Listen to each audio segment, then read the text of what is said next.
So howdy everybody, this week the high road goes down to the mid-Texas coast to go deer hunting. And on today's program, we're gonna be helping out with some management. Now, the management, we're on the Bluff Ranch. Okay, the Bluff Ranch is owned by some friends of ours, the Burris brothers. And we met the Burris brothers through our friends over at Conroe Taxidermy years ago. And the Burrises have a wonderful place. This ranch is not open to commercial hunting operation. They don't let just anybody come hunting down here. They let their friends and family come. And fortunately, we are friends and we're almost family.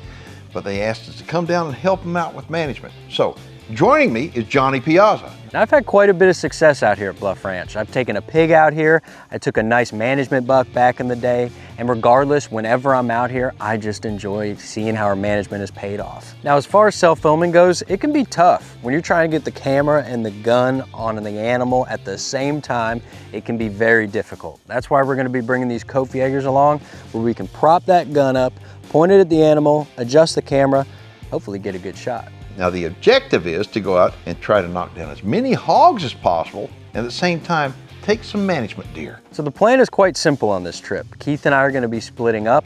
Keith's gonna be using an air gun. You know, he loves that dragon claw. Now as far as hunting methods go, I love air gun hunting, and anybody knows me knows I love air gun hunting. If I get to take a deer, I'm gonna do so using my air gun. And the air gun that I like to use, at least for whitetail hunting, is the 50 caliber Seneca Dragon Claw with pulsar thermal scopes. And so during the daytime, we're gonna be hunting for deer, and at nighttime, it's gonna be lights out on the hogs.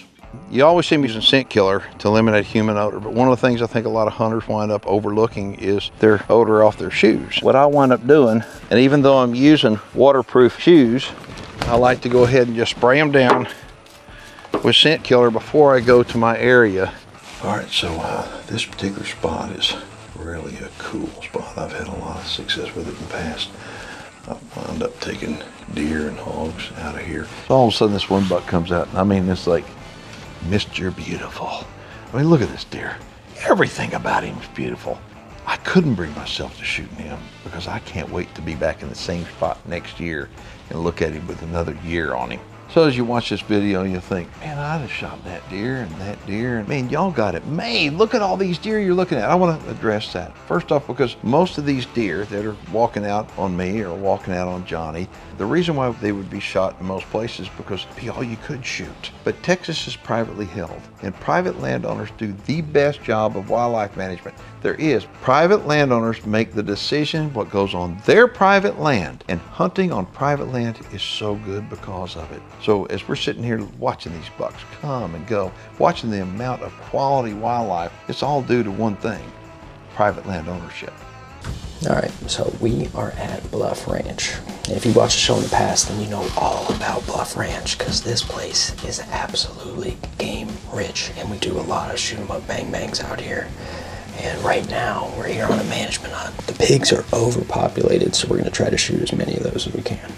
And then now, their buck to doe ratio is like 5-to-1, which is crazy. So yeah, it's good to be seeing a lot of bucks, but not when they're all little guys. You wanna have a healthy population of bucks, so we're looking for some inferior bucks to take out. That's the mission. What I'm hunting with is this brand new APF Texas Edition 308. And it is sweet. It's absolutely decked out in Timber Creek gear. And it was cool because I could pick different Timber Creek colors to match the different parts of the gun. And I've got it topped off with the Pulsar Trail rifle scope. This is the LRF laser rangefinder. So I'm in kind of a tight area, so I don't know if I'll need that, but it is dang sure nice to have. And we'll see if one's out there. There's a little ways here. I might need that rangefinder at some point. We'll see if a buck comes in, how far he is, but you never know what can happen at Bluff. So I'm just gonna sit back and watch the show unfold, because anything can happen. I don't think he's that old. Nice 10-point, he's got good tines, symmetrical. Might be a little older, but I don't think he's super old. Gosh, he's spooky though. There's a lot of deer out here. Maybe he's just uncomfortable with how many bucks are around him. There's a buck. A bigger deer. Nice buck. 10-point, got some crabs in the front. Did I tell you this place is game rich or what? See what I was talking about? Way too many bucks. Just little bucks. That little tussling. Huh. Little guys are fighting a little bit. Pretty cool. It's good to be seeing deer. There's so many animals here, it's crazy. Alright, so the deer have all fed off. I didn't end up shooting any deer. Most people's hunt would be over. But not when you got Pulsar. I've got the Helion here to do some scanning. And then I've also got the trail rifle scope on the Bad to the Bone APF. There's a lot of pigs on this property. The Reconyx is showing a ton of them, especially at night. So I'm just gonna be scanning and hoping that some pop out because we've got a really good chance of seeing some. So, it's about to get dark. So now I'm not sitting there too long and all of a sudden I hear coming from my right, and sure enough, I put that Helion up there and there are two massive pigs working their way into the field. That one is definitely a boar. I'd like to get that big one, so I'm gonna hold off. I wanna be real strategic about how I do this because I wanna get a shot on the second one. My goal is for neither of these two pigs to leave the field. Now something that's interesting is that these hogs are covered in mud. So they look a little funky because the mud is cold, the pig is warm, so it's got a lot of contrast. It's hard to tell what's going on, but all I know is that they are big and they're about to take a bullet. I could smoke that one right now, but I want to shoot the big one first. Okay, here we go.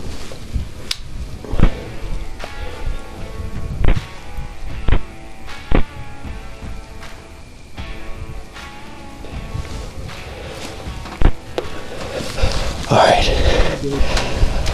there's two dead pigs, ladies and gentlemen. All right, well, you gotta love it when a plan comes together.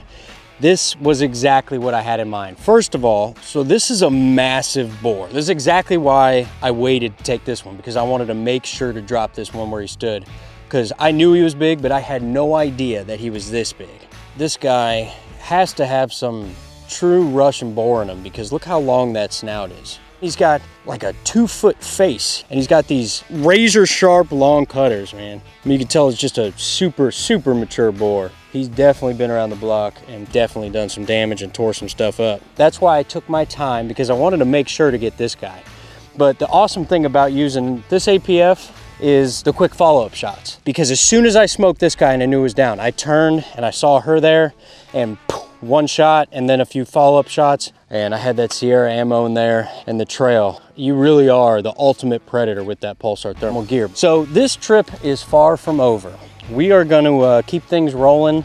We've got air guns, we've got MSRs, we've got thermals. So if you know Bluff Ranch for one thing, it's a lot of action. So we're going to keep things rolling and keep stacking up the pigs. This is awesome. All right, tonight I'm going to do what I call a shoot 'em up bang bang. And this is going to be the tool that I'm using. In order for my rifle to run like a hot rod flawlessly, I'm going to use Lucas products. The CLP, both in a little bottle and in an aerosol can. It's the same thing, but this right here, this little bottle, when I fly on airplanes, I have to take this because they will not let you carry an aerosol can with you. So we're going to take apart the bolt carrier, and I want to show you this. Look how dirty that is. So what we're going to do, we're going to clean it up and lightly lubricate it. But take a look at that, how much prettier that is, and it is going to cycle like a champ. Let's go ahead and reassemble it. Pigs are in trouble at night. All right, everybody.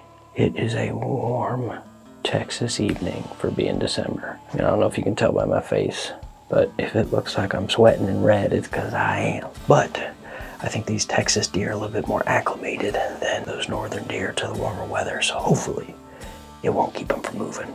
I used this APF to smoke a few pigs earlier in the trip. I'm telling you, I was so impressed by the way it performed. This is a heck of a setup, especially being on the Kofjager. That's gonna help me self-film. Queen has told me that this area is known for a lot of deer. Back in here, we're kind of way back on the property. Keith is not too far that way, and he's hunting with an air gun. I'm hoping he gets one, but I'm also hoping one shows up here as well. We just gotta wait around and see.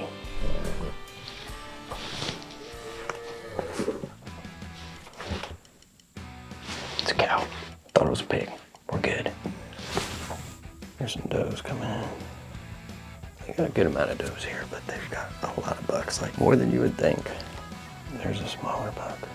One thing you don't realize, I'm pretty sure these are considered a coastal whitetail. They're much smaller than something you'd see up north. You gotta be careful as far as aging them. So you gotta really pick out those features that you would associate with a mature buck and try to magnify it in your mind. So I'm back in the stand, I'm looking for a management buck, and all of a sudden I look and a nice 10-point shows up. 90% of people that are out there hunting, they would look at this deer and be like, that's a nice deer, I'm gonna shoot him. But that's not what this trip is about. This trip is about management. We are looking for the right deer, an old deer, a deer that doesn't have the best antlers, doesn't have the best genetics, and needs to be taken out of the herd. He's looking at that other one, 8-point, bristling up to that other guy. That guy'd be the better one to shoot. And here comes a buck that is clearly a big time candidate for management. First of all, he is just an 8-point. Second of all, you look at his body, you can tell he's got a little bit of a pot belly, he's got a nice big frame, and you can just see it in his face that this is an older deer. Now the other deal is you can look at this deer's attitude. First of all, he's bowing up to everybody else and he looks pretty pissed off, and you can tell that when he walks in, he's the one running the show. So that guy, he's the one that's gotta go. So that's the one I'm gonna shoot. I need that other buck to clear. Perfectly lined up with that other deer. I don't want to do that. Now we got another buck in there. This is all about patience and making a good ethical shot. You don't want to screw this up. Okay, I'm good with that. Here we go.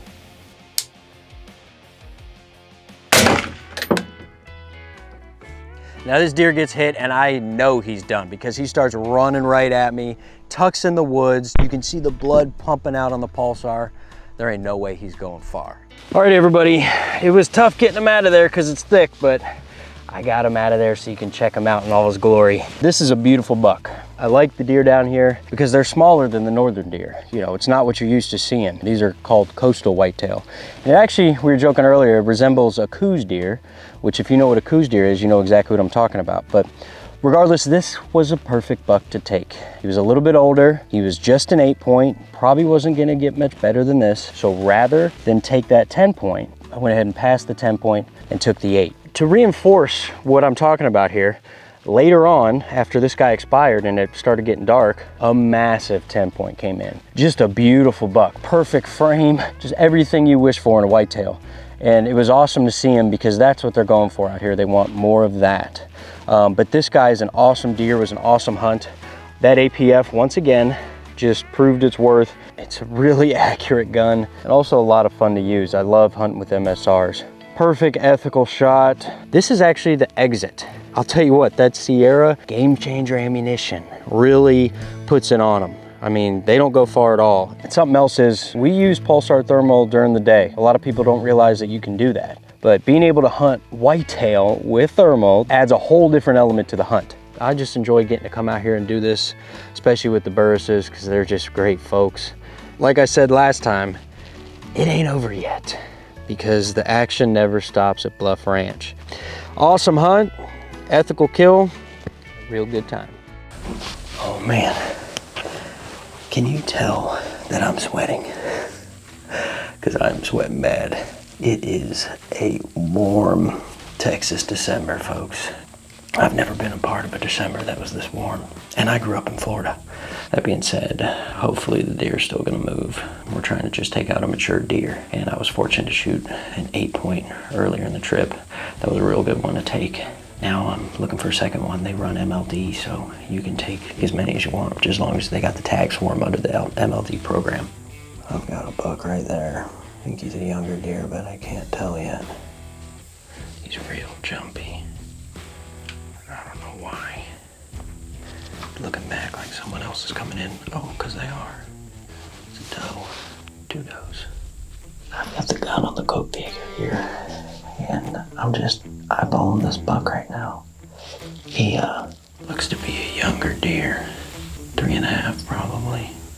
He's an 8-point, yeah, but he's just got that sleek tiny little body and a thin little pencil neck. Clearly he's not the king out here because he's feeling like he's got somebody coming out there after him. I mean, if you really pay attention, you can tell the differences in a mature buck versus an immature buck like that. And I'll tell you what, Keith's been hunting hard for whitetail out here, and he's passed a lot of really pretty deer that a lot of people wouldn't pass, which you gotta commend him for. But he is due a buck, so he's not too far out yonder. All right, so the weather is hot. It's like 80-degree hot. Bright and sunny is not good conditions for deer hunting, but that's okay. I'm out anyway. I just loaded my Dragon Claw. My goal is to try to take a deer with it tonight. I've got a reconnaissance camera down here and got a lot of good images of some really nice bucks that I'm targeting. It's just a matter of they haven't shown up yet. I've been seeing some nice deer, but nothing that I want to shoot. So anyway, I got my fingers crossed.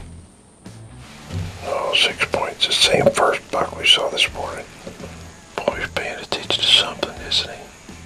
I had all the deer yesterday doing that, and I was making a sound bite. I said, boy, something's coming in. It may be a deer or a coyote or maybe a hog. What is it? I mean, that is just amazing. It's like repellent. That's the problem. The wind. That was so weird. That deer just boogered. It's like they're seeing something. I just can't figure that out. Look how dark his hawks are. I'm gonna shoot that buck.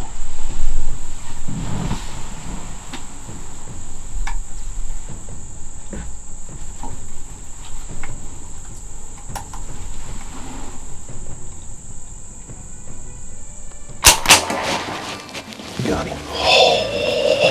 Holy smokes, that smoked him.